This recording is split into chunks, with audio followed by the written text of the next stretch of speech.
I am NetMoverSitan. While I'm waiting for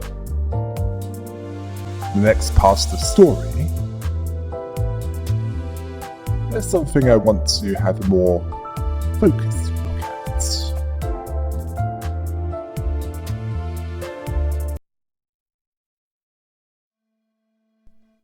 Let's talk about the Great Lake. It's a large body of water at the south of the city, off the coasts of District 19, 20, 21, and a bit of 22.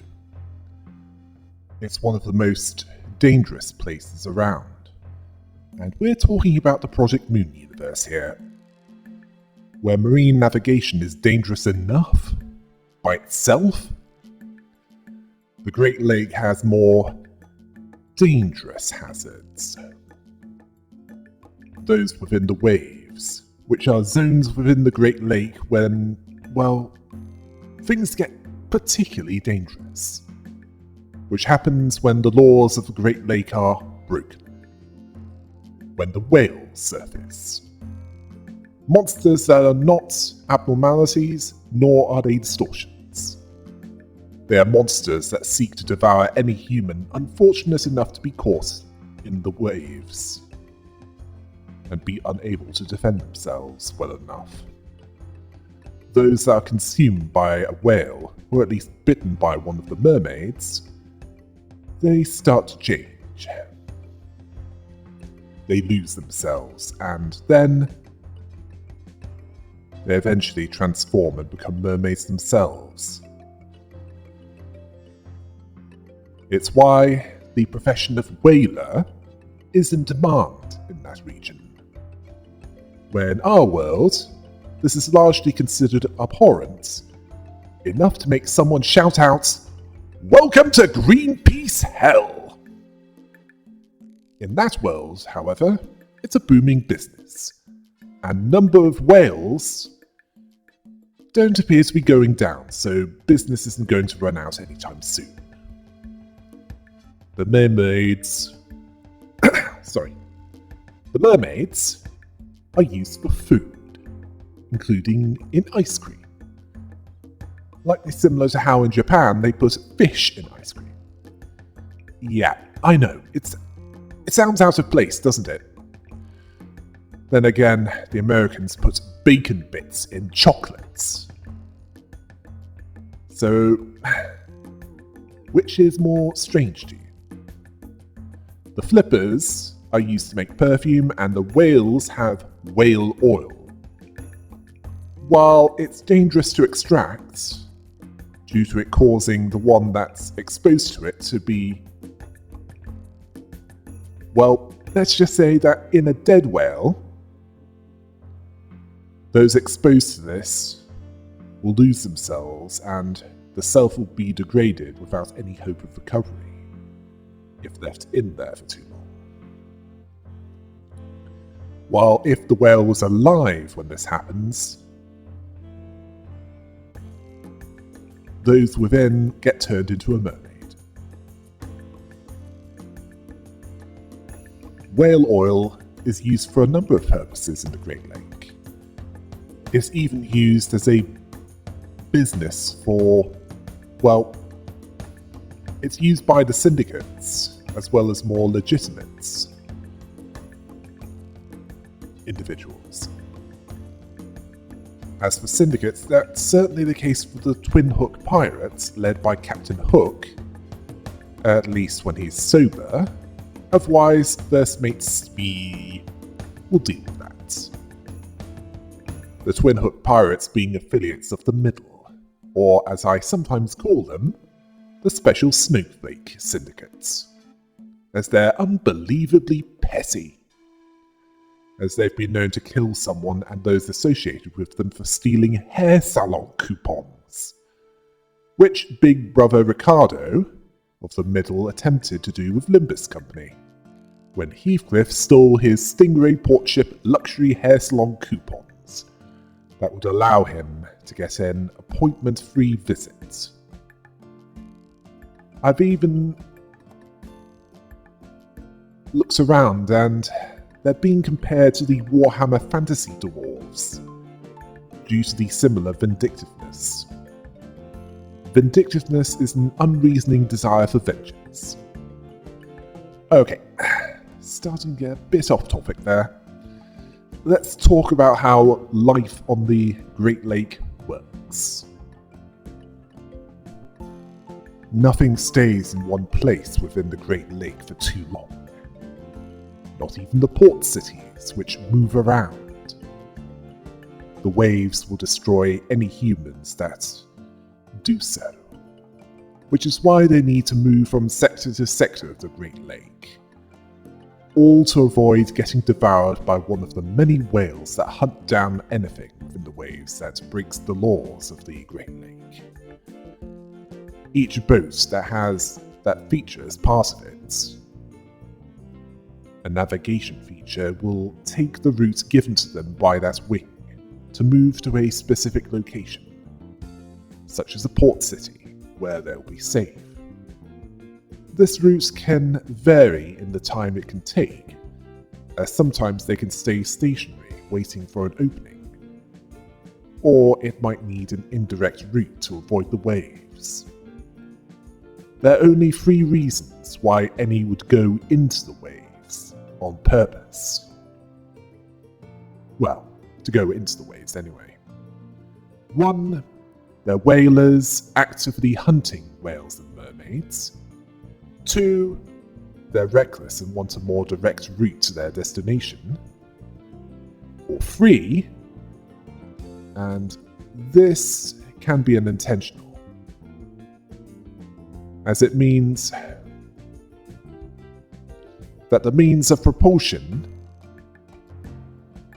for their boats is inactive, and they can't fix it in time or have no alternative propulsion method, such as bikes to power the engine of the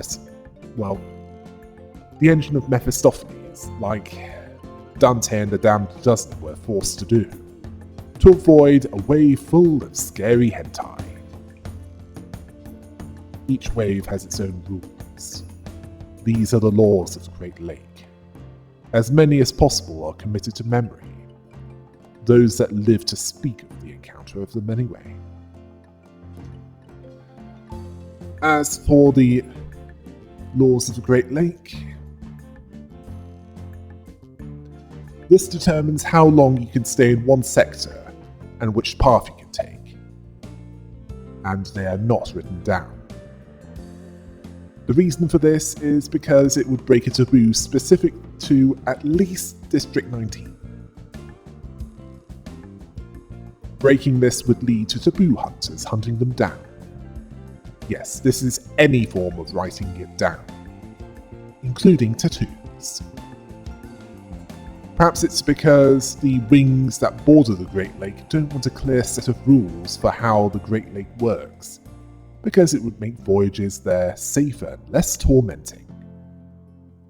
The waves that the Great Lake suffers from, they're clearly not natural, as they are, there are specific partitions, where in one example at least, on one side of it, scary hentai, on the other side of it, calm waters, with there's a clear line between the two. In a few, the laws of physics, they don't all apply, such as one wave that has a mini Angel Island, as seen in this image at the end of Chapter 5, Act 1. As for factions, there are a number of groups within the Great Lake. There's the Wings, obviously. While V Corp singularity is unknown, S Corp is centered around agriculture. I wouldn't be surprised if they have moving seaweed farms in the Great Lake, along with other forms of marine agriculture. Seaweed farming is certainly a thing around Japan and South Korea. Now, T Corp is about monetizing time, but I can not see them having a huge presence in the Great Lake. That and their colour draining, as in a byproduct of the singularity of T-Core, is unlikely to reach that far out into the Great Lake.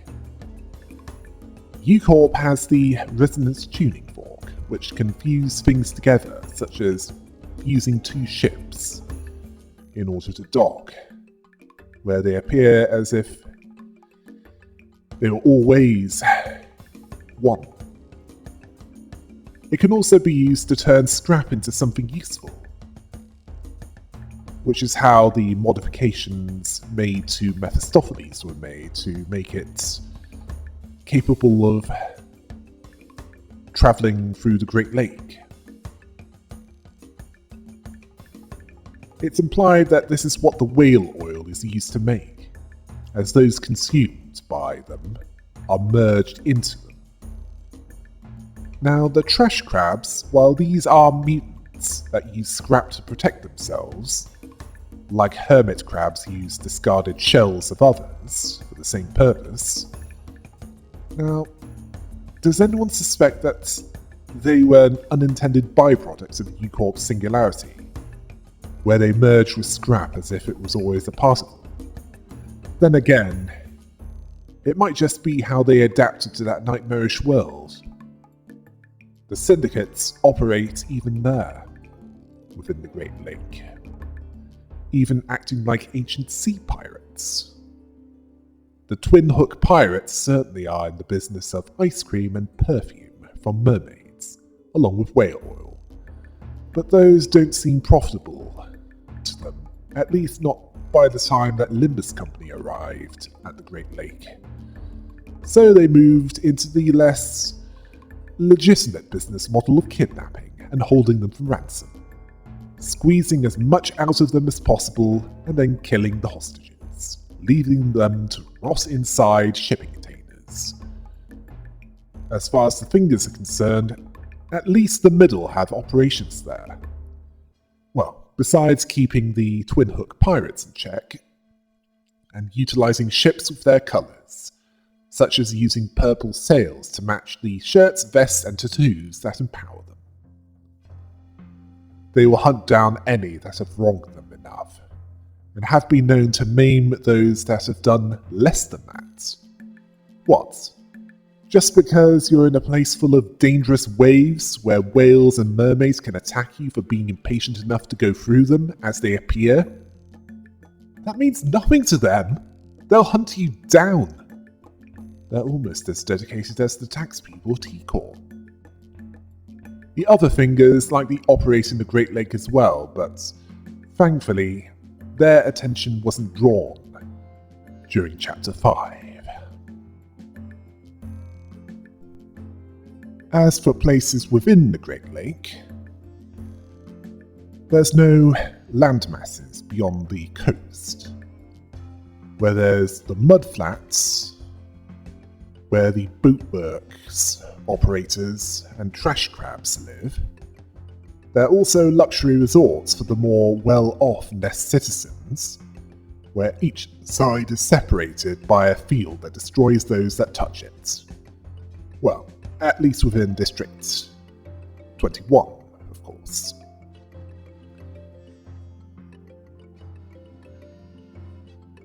The only places to live in the, on the open waters are ships, drilling rigs, such as the Lobotomy Corporation branch facility, before it was consumed by the pallid whale, and the port ships. In District 21, there are 5 port ships operated by U-Corp, moving safe havens from the horrors of the Great Lake.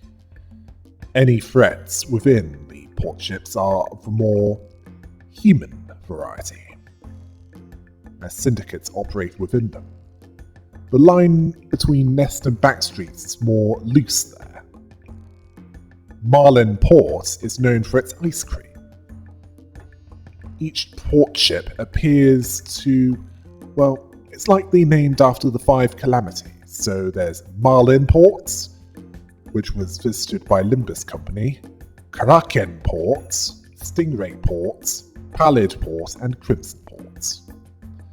Each likely has a warp train station, as the warp train station would likely need to travel with the port ship, as it wouldn't be practical to have it on a stationary rig or ship.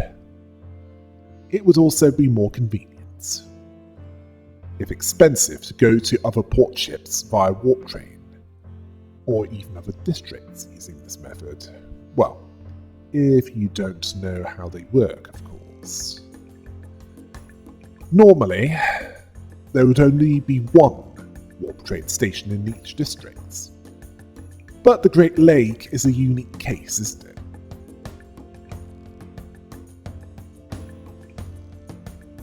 The whales, the associated mermaids, and the waves all vary. With the whale of 1,000 strands, it resembles a mass of tendrils that catch its prey using the thinner strands, a few of the 1,000 that it appears to have, and its mermaids resemble leeches. With the whale of the porous hand, part of it resembles a, well, porous hand, where its mermaids look like a depiction of a merman, which aren't as appealing as the mermaids as they are in myth, in overall appearance. They're tethered to it. While most whales either stay in the outskirts to sleep, where the laws of the Great Lake don't apply, or in their sectors at specific times, there are 5 whales that don't follow these rules. They can appear anywhere in the Great Lake. These are the 5 calamities. As of Chapter 5, the Indigo Elder has killed the all-piercing marlin whale, which likely resembles a giant marlin, and Limbus Company killed the all-consuming pallid whale, which actually looks like a whale. In a mirror world, there was also the all-withering crimson whale. Either that's one of the others that has not been accounted for, or it's unique to that universe, but I highly doubt that. And there's likely a kraken whale and a stingray whale. The 3 remaining calamities in the main universe are likely to be hunted down by the Indigo Elder, regardless of what Limbus Company is doing. If the all-withering crimson whale exists in the main universe, it's likely a crimson octopus, or an immensely giant squid. Yeah, more hentai, and Psycho Captain Ishmael in one universe is hunting it. I suspect that other calamities will replace those that are killed eventually. Either that, or they replace those that die of old age eventually, if they're capable of that. Well, they're certainly rare by whale standards. Makes me wonder, how did the whales get created? Did they come from the well? Were they made by gods in the outreaches that grant wishes in twisted ways? Or was it due to an experiment that led to U-Corp's singularity? If this ever gets answered, it's unlikely to be answered for a while.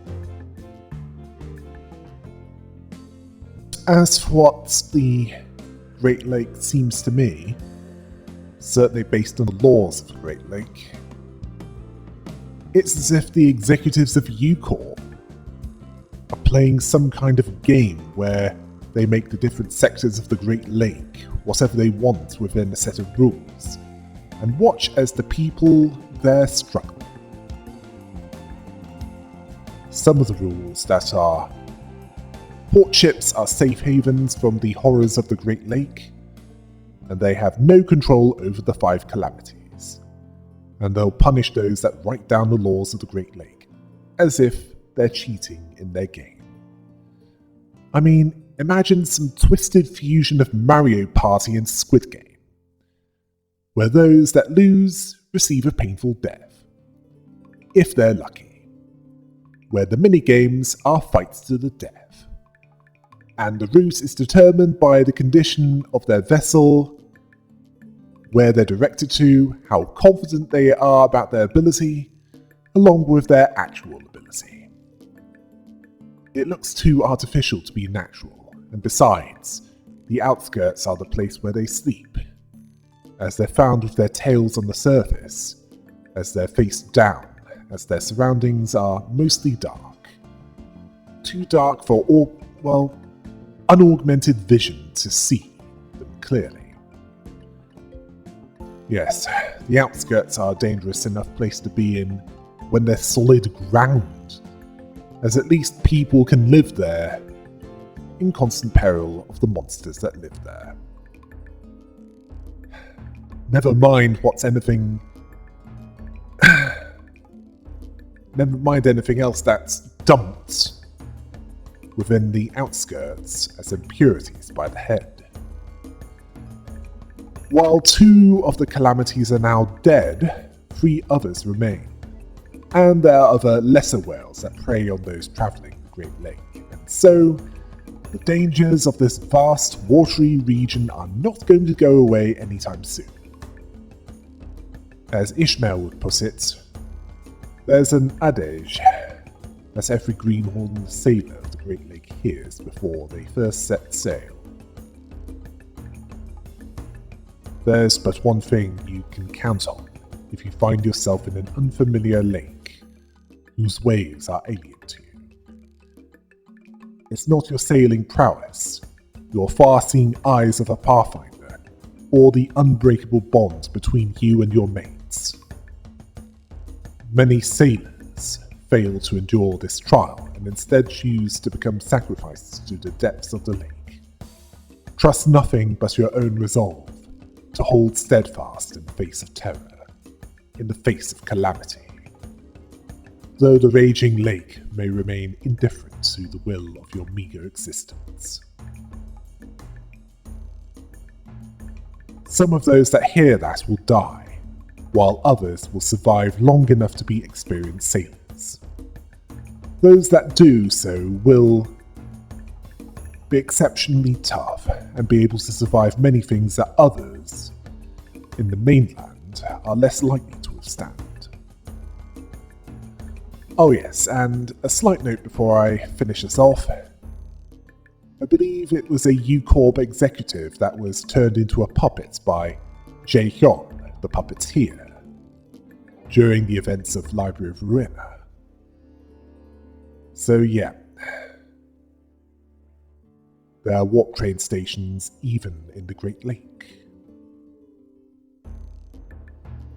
Well, it would make sense to have them in the port ships, as that's the main part of the inhabitation around there.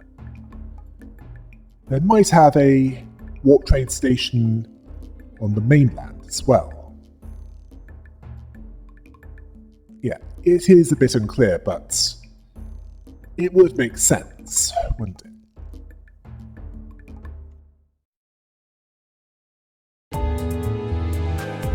Unless I can think of something else to cover, next I'll be dealing with